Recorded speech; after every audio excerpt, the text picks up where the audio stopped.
Welcome to the 360 Sports Network Road to the Final Four podcast series, breaking down all the conference tournaments on the way to the NCAA to see who will get those automatic berths to the big dance and whose bubbles might just have popped. Because before we can fill that field of 68, we must first get through the conference championships. I'm James Dotson. Tonight we want to look at an interesting conference as of late, the Mountain West. It is a potential 5-bid league this year. Only the Big East and the Big Ten have more potential NCAA bids coming their way this season. And if that happens, 5 teams for the Mountain West that is, that means that over half of the conference will be tournament bound. And, that's just, we've seen great growth in the Mountain West the past few years, but this would just be unprecedented, and it's really exciting to see a former mid-major conference come up and become almost super conference status. Now, here's the question that we need to see. How will they do in the tournament itself? But before we can worry about that, we need to first see how they will do in their own tournament. The one team of the 5 that has not secured an NCAA tournament bid that has a chance at the at-large is Boise State. They're 21-9 this year. The Broncos find themselves right on the bubble for a tournament seed, probably in the first 4 games in Dayton at this point. They would need a big win over the 4 seed San Diego State to go dancing in my mind. They're top 40 RPI, they have close losses to number 15 Michigan State, number 19 New Mexico in overtime. They will help, but they'll also be helped by the fact that they have a couple of great sophomore guards by the name of Anthony Dermick and Derek Marks. They lead the way scoring for the Broncos. Dermick averages 17 per game, Marks a little less, 16.5. They make up a staff that shoots nearly 40% from three-point range. They split their games against the Aztecs, both in tight finishes. I think it would be great and very meaningful quarterfinal matchup here, and I think that Boise State will have the edge. Now, San Diego State, the 4th seed, has an identical record of Boise, but they have already secured a bid in my mind because they have a tougher schedule and they have bigger wins already on their resume. They also have Jamal Franklin, a 6'5 junior, averages 17 points and 9.5 rebounds per game. His presence will be the difference for the Aztecs. If he comes to play, then Boise could be in trouble. And in general, anybody who's playing him should watch out. He makes everybody else around him better, and he essentially does it all. He gets the points, he gets the rebounds, he gets the assists as well. It's all about Franklin.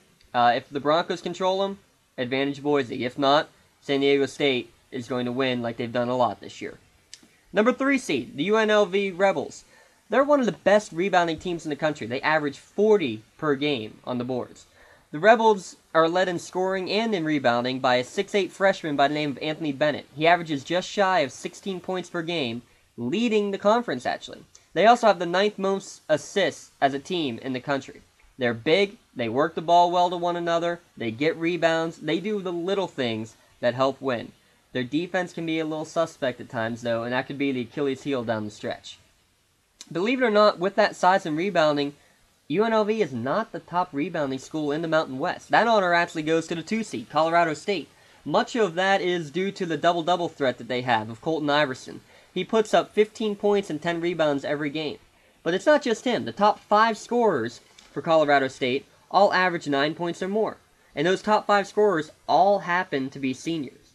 When you start 5 seniors, I'm going to have faith that you can win the big game when it counts, especially when it's tournament time, because it's do or die time for the Rams right now. For the entire starting lineup. There is no tomorrow, especially once this tournament begins and once the NCAA tournament begins. And finally, the number 1 seed, New Mexico Lobos. 26-5 this year. They're actually looking at a potential number 2 seed if they could go and win the Mountain West Championship. There's really nothing flashy about this team. They don't have a standout star. There's no astronomical numbers, no crazy streak amongst them. They just get the job done.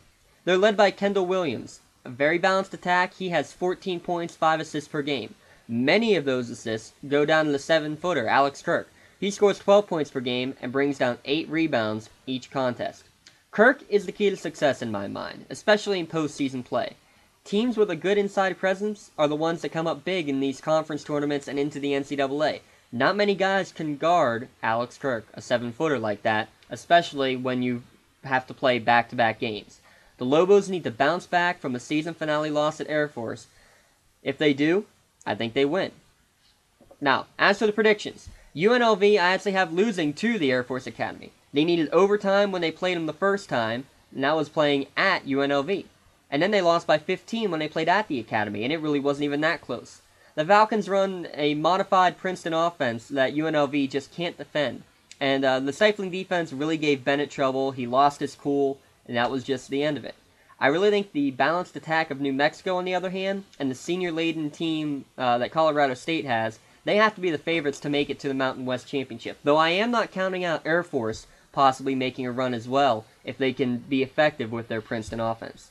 But yes, it will be New Mexico versus Colorado State. New Mexico won both matchups in the regular season. One was a shootout, 91-82. The other a defensive struggle, 66-61. I have no idea what type of game we're going to expect here, guys. Kendall Williams hit 10 three-pointers in that high-scoring game against the Rams. 46 points in all to get that win. The first time they played, he only scored 9 points. That's the inconsistency that scares me. As for the Rams, Colton Iverson had 26 points and 15 points in those losing efforts. 15 rebounds, 14 rebounds in those two games.